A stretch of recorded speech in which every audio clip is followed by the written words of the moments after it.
Hey folks, welcome to Project Gamma. At Project Gamma, we have smart conversations with smart people across entrepreneurship, technology, and cybersecurity. My name's Warner Moore. I'm a technologist and security leader who helped build multiple business-to-business software as service companies who's passionate about modern cybersecurity practices. I'm also the founder of Gamma Force. At Gamma Force, we help tech and health tech companies with cybersecurity strategy through serving as our client's fractional security organization. Today, we have Alan Gilbert with us. Alan started his career as an engineer and building devices in large companies such as DuPont. After some time, Alan started specializing in medical devices and transitioned into engineering leadership.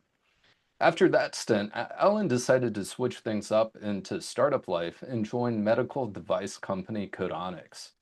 Following Codonics, he joined a health tech company, a startup really, called CoverMyMeds and helped build it to an eventual sale to Fortune 5 company McKesson.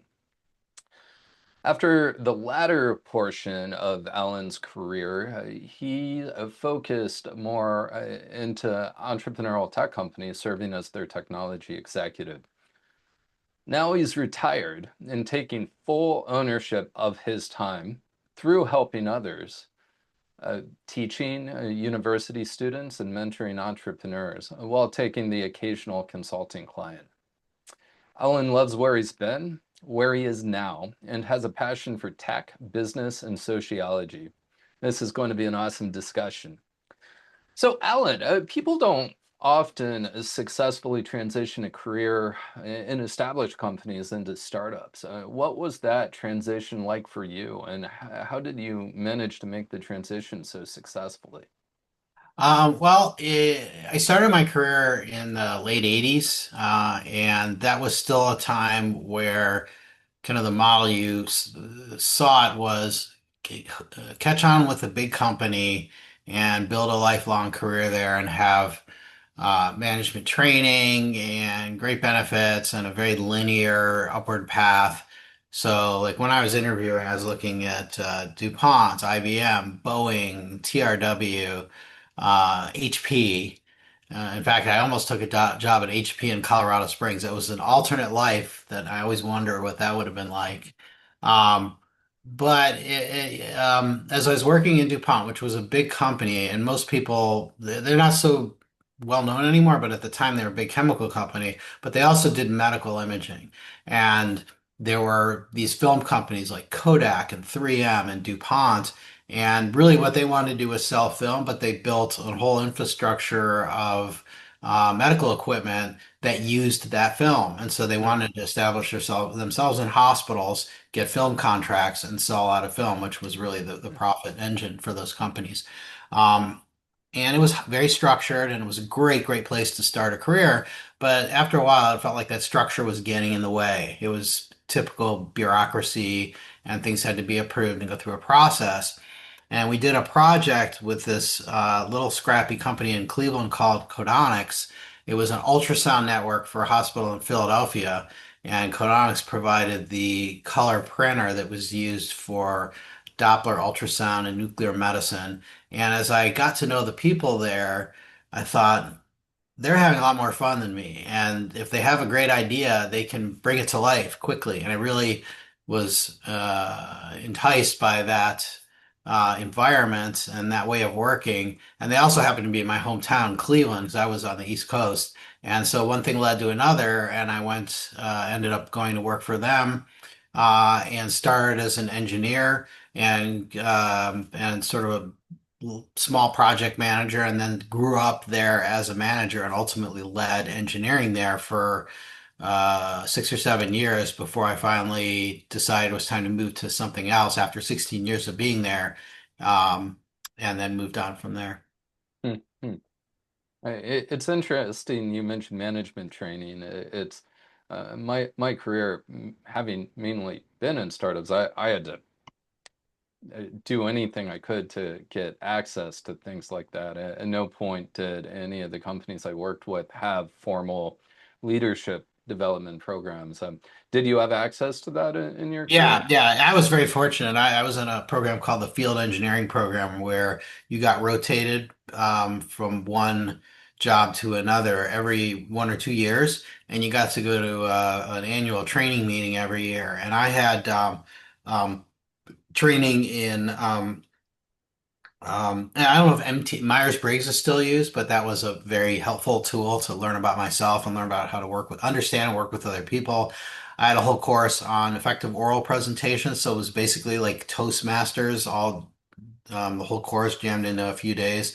I had a course on technical writing, and so it really it was sort of like finishing school, and it really gave me some essential skills that I carry through to this day. And that was part of the early, the structure, though it became maybe hampering after 7, 8 years, it was incredibly helpful for me to get my career started. And so, coming out of school, it was great to have something like that to teach me the basic skills to be not just an engineer who knows the theory, but could actually work on teams and work with people and get your ideas across. And ultimately, that led to me at DuPont. I was starting to get into project management, and then that carried over into codonics, and then ultimately running engineering. What a great opportunity. You're certainly among the strongest managers and executives I've known and Thank you. worked with over the years. One story I know you have that's a bit unusual. You joined Cover My Meds pretty early. You wore a lot of hats, and you were a senior technology executive, but you ended up managing HR or people management, transitioning from engineering or having people management being part of your leadership responsibilities. What was that like? Yeah, it was an unusual transition, but it made a lot of sense. It actually makes for a good story. When I came in, my we talked about different ways of so we had some catchphrases when I came in to run engineering at Codon or at Cover My Meds. One is it was my job to be the adult in the room. You've probably heard that before. Um, the co-founder who hired me, Matt Scantland, he said, and I remember this was right in my job offer. He said, "Your job is to make the right way the easy way." And so it was all about creating a culture. It was all about culture, culture, culture, and how do we create a culture that respects what engineers do and make it easy. So what's the right way? Like, what's the way you're supposed to do something? And try and make that what they would do anyway. So by the easy way, it's what do engineers do when they're creating great product and in the zone and getting work done and doing useful things for the company, try and make that kind of the standard way of doing things um, to reduce friction and just allow everybody to be very productive. Another big part, I remember he told me 3/4 of your time should be spent on recruiting. Your job is to build the team. So that sort of defined my role as a VP of engineering, and it was a very strong, culturally based technical role. And over time, we grew and grew, and at some point, we decided we were going to break up into separate businesses, even though it was the same sort of overarching product line. We served different parts of the same industry. So it was the prescription drugs. So we worked with pharma companies, pharmacies, prescribing doctors, health insurance companies, and we had different groups or businesses within the teams within the company that serve those businesses. And long story short is we want to do decentralized engineering, which kind of in a way put me out of a job because we no longer wanted somebody who's running engineering for the whole company. So we were working on, well, okay, what am I going to do? What's my role? What's my next frontier? And we were talking one time, and I knew we were looking for a head of HR for a long time. And it was a very culturally unique company. And he said, I was talking about something technical or project related, and he said, "Hey, I think we found our new head of people." And I said, "Oh, that's great." And then I just kept talking about what I was talking about. And he said, "Actually, it's somebody who works here." And I was like, "Really?" Okay, now I'm curious. Who? And he said, it's you. And I was like, what? And he said, well, tell me about your job. What do you do, a typical week? And I said, well, I'm working on recruiting, trying to build the teams and trying to figure out how to organize the teams to optimize and find the right balance between the development of software and the structure of the businesses we're serving. I'm working on career development and bringing people along, performance reviews. I do one-on-one meetings, trying to make sure everybody is comfortable in the role and on and on. And he said, well, that's the job. Just do that for the company. So that's how I turned into the head of HR or people ops for CoverMyMeds. Now, there was some things missing, like I knew nothing about compliance, for instance, but we had somebody who was doing that who was good at it. And ultimately, to sort of cut to the chase, my job was to build a more traditional HR department as CoverMyMeds grew. So I went out and found a true HR professional who was with L Brands at the time. I found somebody to head recruiting, found somebody else to head compliance until one theme in my career seems to be working myself out of a job. So over 2.5 years, I ultimately built a department where I could step away, and the HR person that I hired ascended to actually run the entire organization. Hmm. I've always lived by the philosophy of you can't get promoted if you can't get replaced. Hey, it gets a little more nuanced. The higher one gets in an organization, but I do believe that philosophically it's a good way to operate, regardless of the level in the organization. Yeah, no Yeah, doubt. I'm working to replace myself every day. Uh, you mentioned centralizing engineering. I'm curious if you have more to share on the business strategy that drove that. Well, it was controversial. I will say that right off the bat. And the reason it was controversial is from an engineering, it was controversial within engineering. From an engineering perspective, um, we had one common code base. We had a system that created prior authorizations and routed them around the whole ecosystem to get them approved and processed so people could get on their medication. Um, but the different users of that system looked at it differently. So the needs from a business perspective of a pharmacy is different than the needs of an insurance company, and they have different motivations. And one thing I learned in that role, and I saw at other places, is ultimately when you have a multi-sided marketplace kind of business, there's a mapping function between the technical piece and the business piece. And at some point they're different. At some point you need to map one to the other. And the philosophy of the company, which I think you have to say is very successful, looking at the success of the company, is we're going to create businesses that are optimized, or we're going to create an organization that is optimized for these different business, and we call them verticals. So we had a pharmacy vertical. We had a payer, which is another word for health insurance companies, a payer vertical. We had a provider vertical, which is doctors. And those verticals were run by a general manager.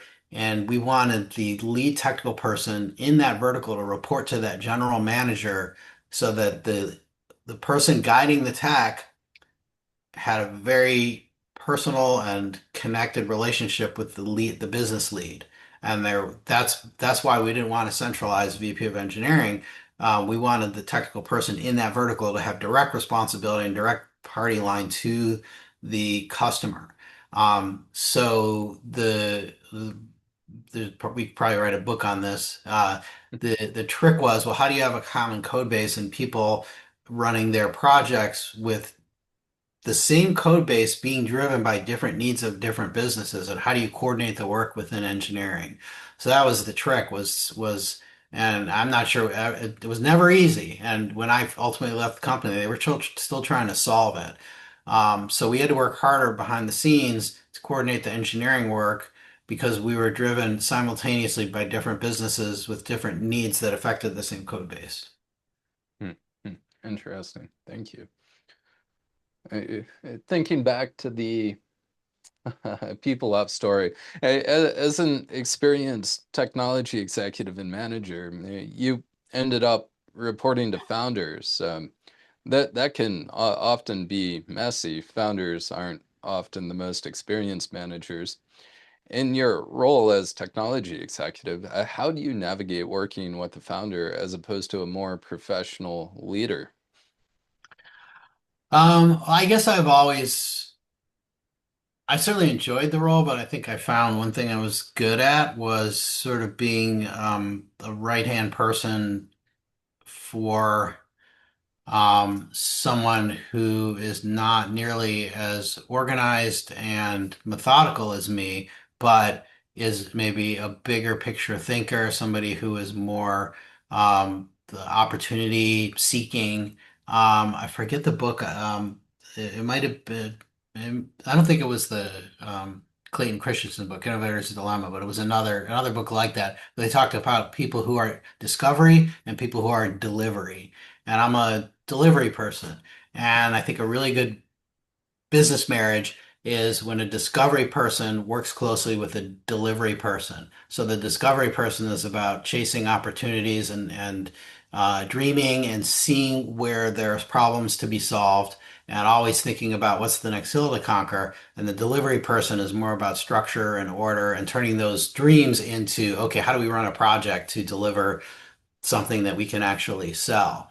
And I've always found myself attracted to the discovery people, maybe because I didn't possess that skill as much. And one thing I learned early on is even though I'm not that person, I can sure work with that person to create something great. And so three or four times I ended up in that role where I was sort of the number two to a founder who was a dreamer, but needed somebody to be able to execute on a day-to-day or month-to-month basis to deliver the goods.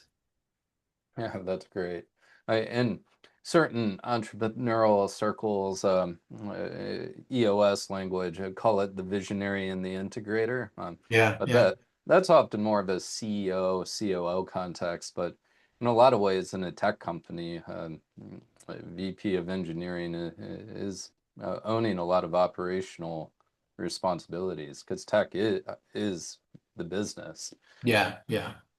But it does take a certain type of person because you need to be able to have a high tolerance for the chaos that a founder can bring to your world. Um, Even though you want things to be ordered and you need to be able to, we were talking earlier before the podcast, I had this toy called Bucky Balls, and you can make a perfect cube out of the Bucky balls. And the co-founder at CoverMyMeds who I worked with would come into my office, and that was a euphemism for everything I had set up organizationally and project schedules and so on. And he'd come back and in my office and kind of mash it all up as he was talking and mashing up my plans um, because of a new business opportunity. But in the end, you put it back together and get everything reordered to pursue the new opportunity or the new view of the world.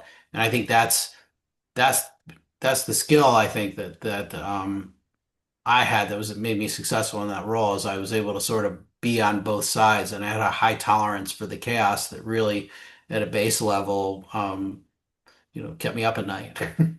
Yeah, I can just imagine this perfect cube of magnets on your desk and somebody coming into your office unscheduled, sitting down and messing up your Yeah, cube. exactly. That's exactly it. And like it's parallel like right there on my desk and then also with my schedules and plans and team organization. But the results were I mean I spoke for themselves. Yeah, I think you've had an unusual success rate at picking good people to work with. Is something about entrepreneurs professionally, if we work for other people and companies and have jobs and progress in a career, there are certain skills that if we don't develop them, we might well, reach a limit in how far we can go, right?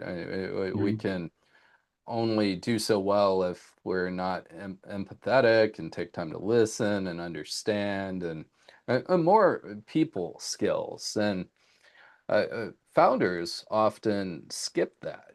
Not always, but often, and they'll create a thing from nothing, which is not easy. Credit to them for pulling that off. But then at a certain point, start scaling, start hiring people, and they just don't get that feedback loop, right? So maybe the team member, there's high attrition rate or the revenue peaks at a certain point, and it's the founder's skill set that's really limiting it. But there's not that feedback loop where you're going to get fired if you don't learn. So I think there's all sorts of microcosms of personality when it comes to entrepreneurs who are still operating their businesses. And you've made a lot of good choices in who you've worked with, it sounds like. Yeah, yeah, that's true. I've been fortunate, I guess some of that comes there. You're right, they are choices. So I've been very fortunate to be able to work with great founders, and I've had a choice there. And I guess now that you mention it, I have been able to find the right people to work with. Yeah, and somebody who has that mindset where they're looking to listen and learn and work towards a shared outcome, what's best for the business, regardless of title. Well, um, that's a really impactful skill.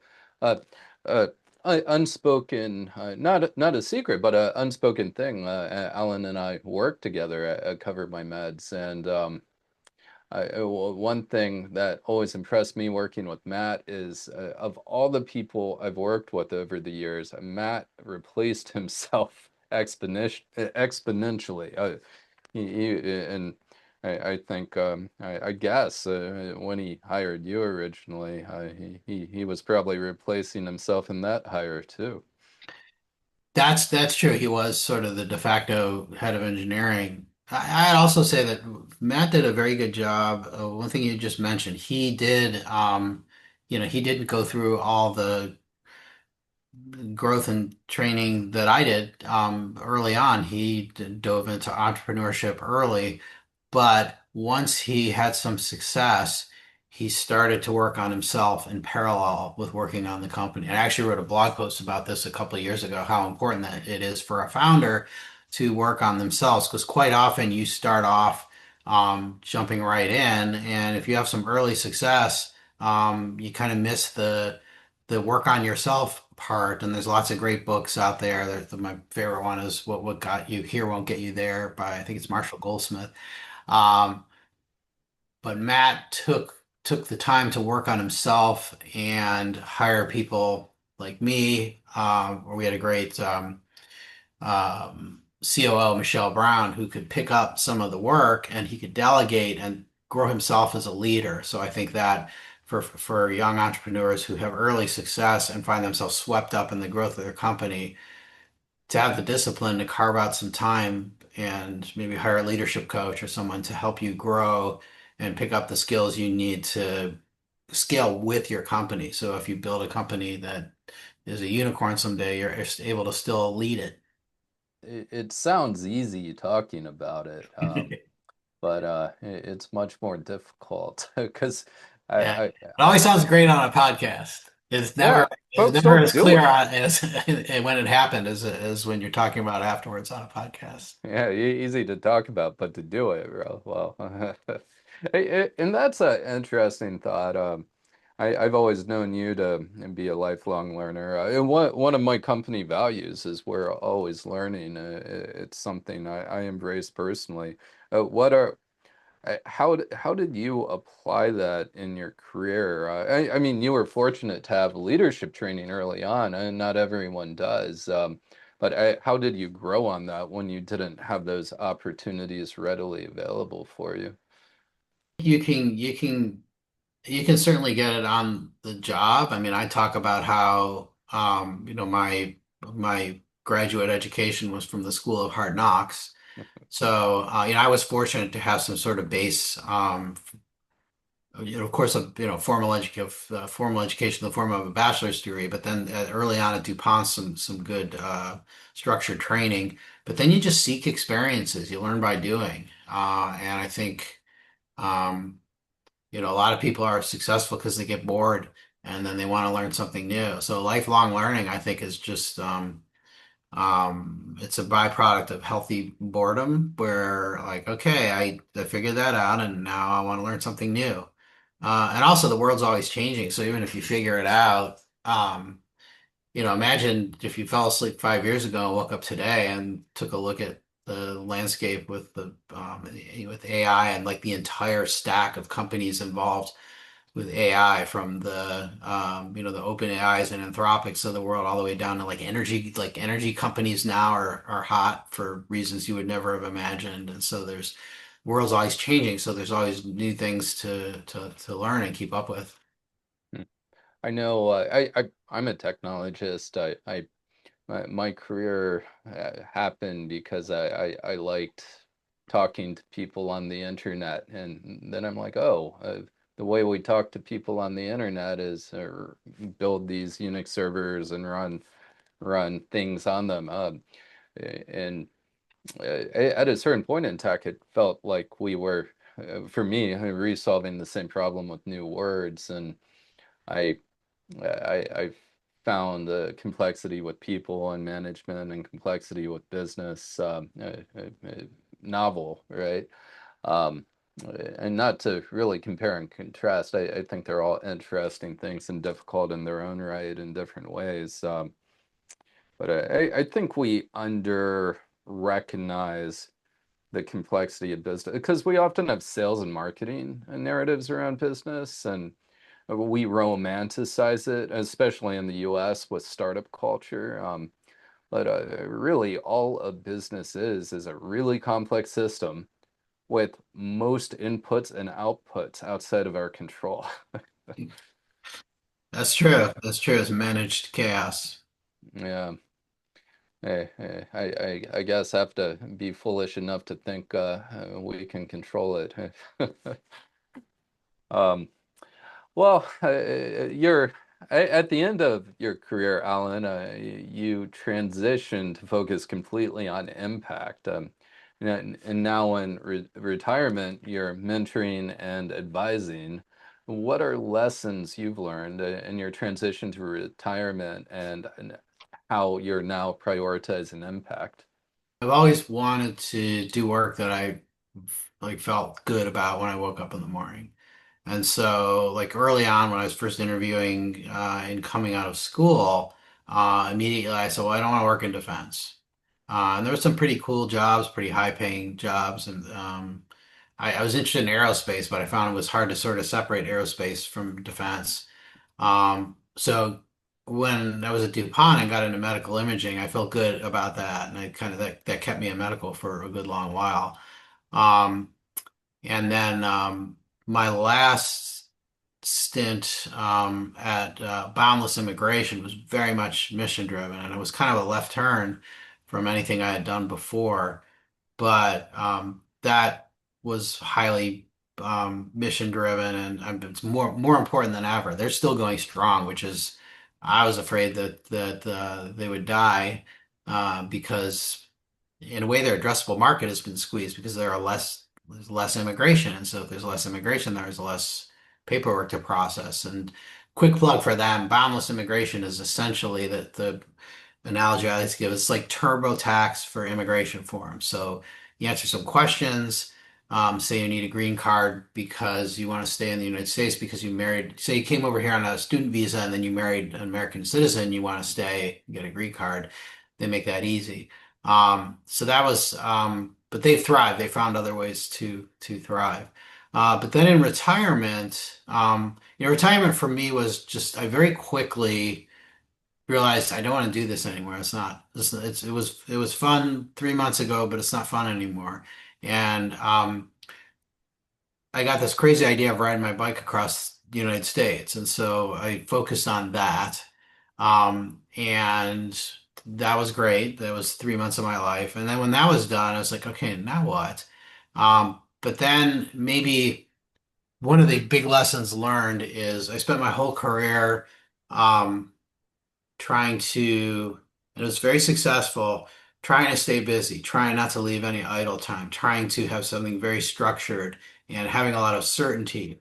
And retirement and being bored and having open time, first of all, you'd be able to have the financial wherewithal to do that, but it let opportunity come along and let me discover opportunities that I would have otherwise never had.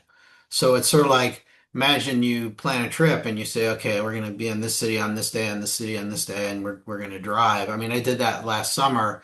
My partner and I drove to Acadia, but we really didn't have a master plan. And we found a cool little town in Maine and delayed going up to Acadia by a day.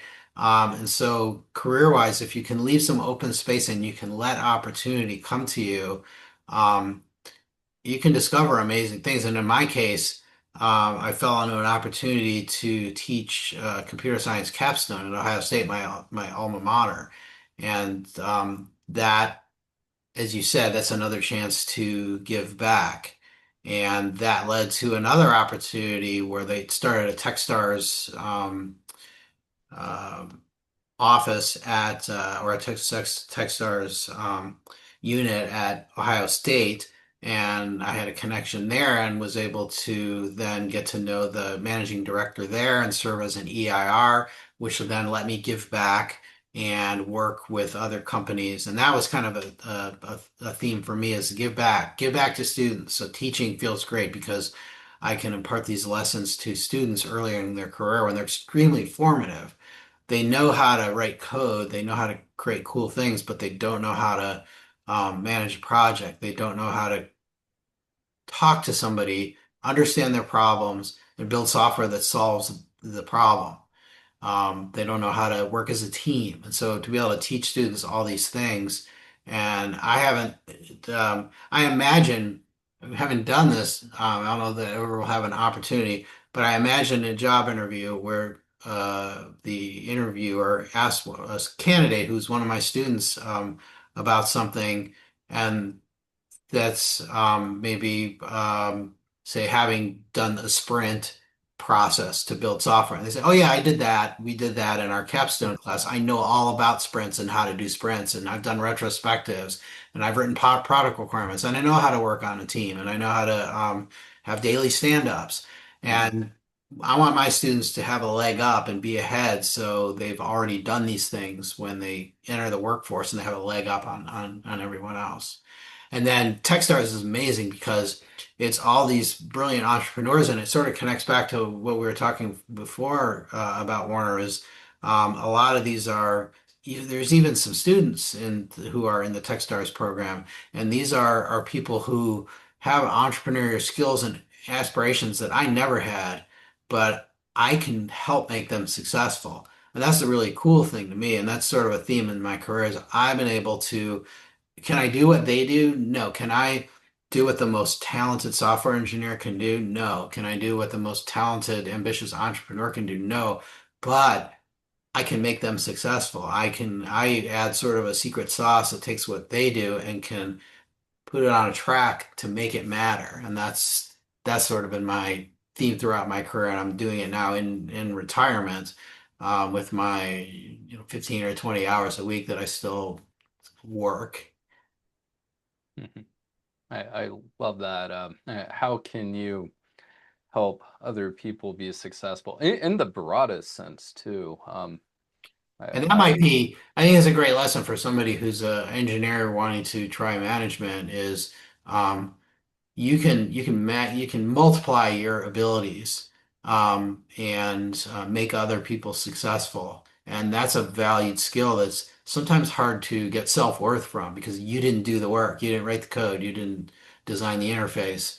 Um, but if you can be the enabling factor that makes other people successful, your value is incredibly multiplied. Amazing thoughts there. I like your thought about slack time too. And that's not something that's frequently talked about, especially in American culture where it's make money at the uh, cost of everything else. And reminded me of a book called Slack. Funny, the book Slack, I randomly just picked up off of a bookshelf at CoverMyMeds. I was looking at the shelf. I'm like, hey, this is interesting.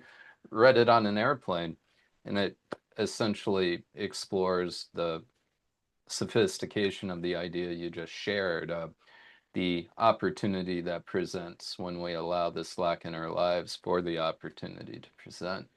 Well, cool. Thanks so much for being here, Alan. It's been an amazing conversation. Do you have any closing thoughts, books, anything else you'd like to share with the audience? Um, well, I'd say maybe an overarching theme is don't be afraid to make hard changes. We talked about my career when I went from the comfortable corporate structure to a more aggressive and scrappy company, Codonics. And then I wanted to make sort of a culture shift and made a big leap from Codonics, which was I could have just stayed there forever. I know people I worked with there have been there pushing 40 years now, which is unreal. But jumping to cover my meds was a big leap, and that worked out pretty well. And retirement has worked out pretty well. And so I say don't be afraid to make hard changes. Don't be afraid to take risks. You don't always want to be jumping around. Give things time to develop. Um, you don't want to be a person who is never happy anywhere, but at some point you need to realize that you may need to do a hard pivot. And we didn't talk about it much, but all these hard pivots involved a lot of work and doing things that I was uncomfortable with. As an example, to find Cover My Meds when I was at Codonics took 2 years of networking, and I wasn't a person who networked. And my brother gave me advice. He said, if you want to look for something new in your career, you need to make networking your second job. And so these things are hard and they feel scary and risky. And but if your instincts say it's time to do something different, then follow that and do the hard thing and do the uncomfortable thing. Dropping knowledge bombs there, Alan. And then plug, I don't have I do consult, I blog on Medium. I'm at AJ Gilbert. So if you like what you heard in this conversation, I'm at Medium. I think it's Medium slash at AJ Gilbert. Or I have a consulting company, Swift Current Partners. I'm at Alan at swiftcurrent.partners. Um, the name comes from my favorite backpacking trail at Glacier National Park. Oh, cool. Alan certainly has deep expertise and shared a lot of it here. So if you think Alan could help you, don't hesitate to reach out to him at Alan at Swift Current Partners. Well, thank you so much for listening to Project Gamma today, presented by GammaForce.io. If you've enjoyed this podcast, check us out on your favorite podcast platform to catch future episodes.